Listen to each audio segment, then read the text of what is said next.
हे Krishna dear devotees. मित्रों, आप जानते ही हैं कि हर कोई साधक जो नाम जप कर रहा है वो ये चाहता है कि उसके जीवन में नाम रुचि आए।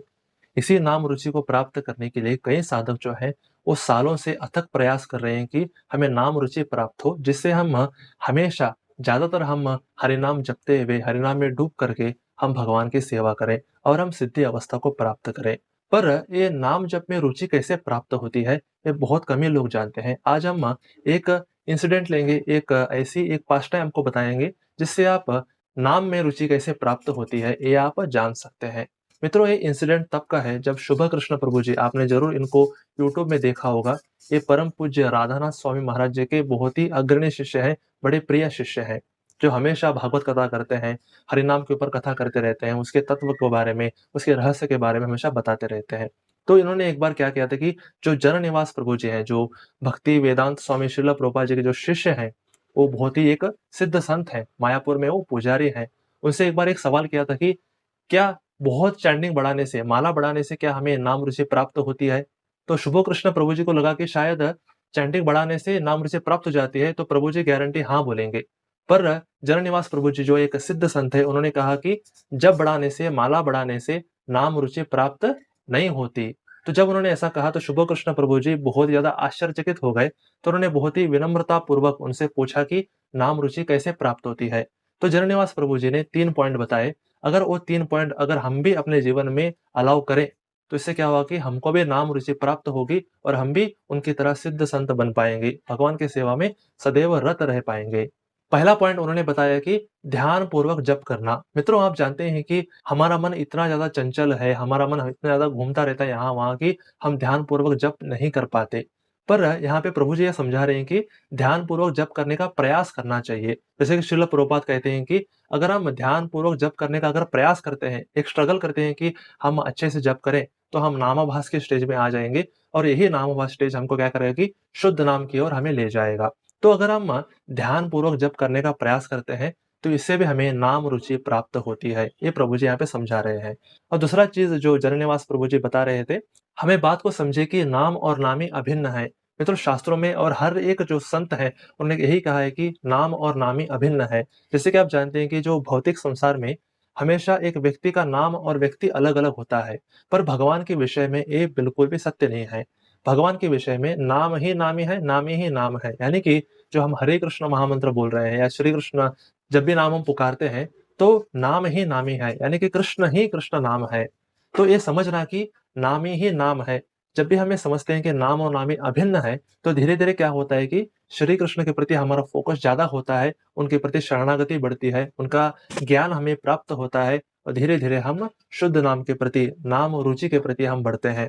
क्योंकि हमारे अंदर अनर्थ है, इस कारण हम ये अभी ये केवल भौतिक तौर पर ही समझते हैं कि नाम और नामी अभिन्न है। पर अगर आप ऐसे ही निरंतर आप प्रामाणिकता पूर्वक अगर आप प्रयास करते रहेंगे, तो धीरे धीरे भगवान आपके अंदर ये रिवील करेंगे कि मैं ही नाम हूँ। यानी कि आप श्री कृष्ण ही आपको बताएंगे कि मैं ही हरे कृष्ण महामंत्र हूँ।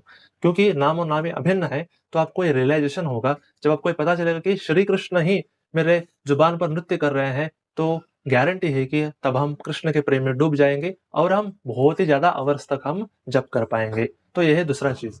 तीसरा चीज है मित्रों, जो जननिवास प्रभु जी बता रहे थे, कभी भी भगवान से भौतिक इच्छा नहीं मांगनी चाहिए। अगर हम भौतिक इच्छा मांगे बिना अगर हम जप करते चले गए तो हमें नाम रुचि प्राप्त होगी। मित्रों, आप ये देखिए, बहुत सारे लोग जो आरंभिक साधक है वो इस बात को नहीं समझ पाते हैं कि हमारे जो पालक है वो श्री कृष्ण ही है। क्योंकि आप ये देखिए, हमको अनंत समय से जो खाना पीना, जो भी जॉब वगैरह, जो भी प्रेम, जो भी हमको प्राप्त हो रहा है, वो एक्चुअली श्री कृष्ण ही प्रोवाइड करा रहे हैं। श्री कृष्ण ही अलग अलग व्यक्तियों के थ्रू क्या करते हैं कि हमारा पालन करते हैं, पर इस पर हमें विश्वास नहीं है, क्योंकि अभी भगवान के प्रति अज्ञानता है। पर जैसे जैसे आप जप करते जाएंगे तो आप समझ जाएंगे कि एक्चुअली हमारा पालन, हमसे प्यार वगैरह ये सब कृष्ण ही कर रहे हैं। तो जब आपको पता चलेगा कि हमारी सारी जो भौतिक आवश्यकता हो या हम जब भी हम भक्ति में आए हैं, वो तो कृष्ण की कृपा से ही आए हैं। तो हमारे जीवन जो है वो पूरी तरीके से कृष्ण की कृपा पर ही निर्भर है। तो जब आप हम समझ जाएंगे ये बात, तो हम भगवान से भौतिक इच्छा मांगना छोड़ देंगे। तो जब भी भौतिक इच्छा मांगना छोड़ देंगे तो नेचुरल सी बात है कि हमारे अंदर जो आध्यात्मिकता है वो रिवील होगा और हम केवल एंड केवल भगवान से आध्यात्मिक इच्छा ही मांगेंगे। क्योंकि हमारे कर्मों के अनुसार जो सुख मिलने वाला होगा वो तो मिलेगा ही, और प्रभु ही हमारा पालन कर रहे हैं। तो जो हमारी इंद्र तृप्ति है वो ऑलरेडी हो ही रही है। तो वही चीज़ माँग करके क्या होता है कि हमारा जो मिथ्या अहंकार है, वही ज़्यादा बढ़ता है। अगर हम भौतिक इच्छाएँ माँगते रहेंगे, तो भगवान से हम सदा के लिए दूर रहते चले जाएँगे, क्योंकि हम भौतिक इच्छाओं के कारण ही हम भगवान से विमुख हुए हैं और इस भौतिक संसार में आए हैं। अगर हम भगवान से वही चीज़ माँगते रह जाएँगे, तो भगवान से हम जुड़ेंगे कैसे? ये जो मिथ्या अहंकार है कि मैं शरीर हूँ, मैं भगवान हूँ, ये जो मिथ्या अहंकार है, ये टूटेगा कैसे? तो हमेशा क्या करना चाहिए कि भगवान से आध्यात्मिक इच्छा ही माँगनी चाहिए कि प्रभु मेरे को अपनी सेवा में लगाइए, मुझे अपने प्रति प्रेम प्रदान कीजिए, मुझे अपनी संपूर्ण शरणागति में ले लीजिए। ऐसे हमें आध्यात्मिक इच्छा ही माँगनी चाहिए कृष्ण से। अगर हमें जीवन में कुछ प्रॉब्लम है, तो प्रॉब्लम हम शेयर कर सकते हैं कृष्ण के साथ। पर हमें ज़्यादातर ये ट्राई करना चाहिए कि हम हमेशा भगवान से उनकी सेवा ही माँगे, उनकी कृपा ही माँगे, उनकी दया ही माँगे कि प्रभु हमें हमेशा अपनी सेवा में लगा करके रखिए।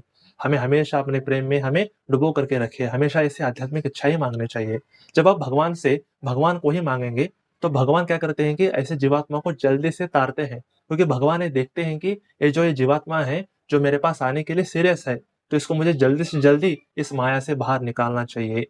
तो जब भगवान ये देखेंगे, तो आपको जल्दी से जल्दी आपको तार देंगे इस संसार से, तब आपको बहुत जल्दी नाम रुचि प्राप्त होगी। तो ये समझिए कि ये 3 पॉइंट है, जो मैंने बताया आपको कि हमें कभी भी भगवान से भौतिक इच्छा नहीं माँगनी चाहिए, नाम और नामी अभिन्न है, ये समझना चाहिए और जो पहली बात जो मैंने बताई, ध्यानपूर्वक जप करने का प्रयास यानी कि स्ट्रगल ज़रूर करना चाहिए। अगर हम 3 चीज़ें अगर हम ये करते हैं, इम्प्लीमेंट करते हैं अपने जीवन में, तो गारंटी है कि हम भी बहुत जल्दी हमारे अंदर परिवर्तन को अनुभव करेंगे। तो जब हम परिवर्तन को अनुभव करेंगे, तो धीरे-धीरे नाम जो है वो अपने बारे में रिवील करना शुरू कर देगा ज्ञान को। तो तब हम समझ जाएँगे कि नाम और नामी अभिन्न है, तब हम गारंटी नेचुरल पूर्वक ही ध्यानपूर्वक जप होना शुरू हो जाएगा और हम भगवान से केवल और केवल आध्यात्मिक इच्छा ही माँगेंगे। तब हमें नाम रुचि प्राप्त हो जाएगी और हम इसी जन्म को हम आखिरी बना लेंगे और हम फिर से अपने घर भगवत धाम को लौट करके फिर से कृष्ण से प्रेम करते हुए, फिर से उनके साथ सेवा करते हुए रह पाएँगे। तो इसलिए आप क्या कीजिए, इन तीनों पॉइंट को ज़रूर अपने जीवन में ढालने का प्रयास कीजिए। अगर हम वैसा करेंगे, तो गारंटी हमारा जो सिद्धि है वो प्राप्त हो जाएगा। जो भी हम परफेक्शन चाहते हैं, वो सब प्राप्त हो जाएगा। तो बस आप यही करते रहिए और आज के लिए बस इतना ही। हरे कृष्णा।